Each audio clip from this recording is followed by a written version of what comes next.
The Zimbabwe Newspapers Group, Zimpapers, is dismissed 3 senior executives in a major shakeup widely linked to political interference in the state-controlled media. Sanabira mashuka atona kuti aiwa vakuru aiwa vekumazimpapers uku vofaiwa vachinzi vakomana ava vangwasa vari vakuda kutengesa aiwa mutungamiri wenyika kana bato. Sanabira mashuka mudanyi kwa panapa subscribe or like or on the bell icon.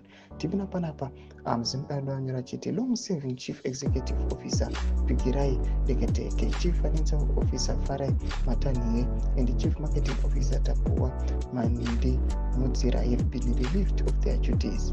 Zimpapers, a publicly listed but government-controlled company, operates an expensive media empire that includes leading newspapers, the Herald, Sunday Mail Chronicle, and the Sunday News.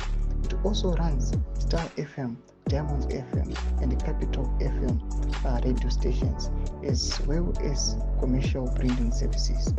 The leadership changes now sweeping reforms across Zimbabwe, across Zimpapers platforms, including its print, radio, and television operations. These developments come against the backdrop of long-standing allegations of ZANU-PF's direct interference in the editorial and operational independence of the state media. Critics argue that political meddling compromises the media house's ability to operate as a credible source of information. Efforts to obtain a comment from Kadekete were unsuccessful at the time of publication. Tomashuwa tunoti vakomana panguva ino yavoniswa chimoto vachifaiwa pamusoro pekususpectiwa kuti zvavakuita zvinenge zvane political interference kana zvava against the state kana vakomana with the ruling party. ZANU-PF zvamaudzwa kuti Zimpapers inoraniwa nevakomana vegovernment, vakomana veZANU-PF. Tunze mafungiro enyu muri kudi pamusoro pechitiko ichi, pinda comment section medu.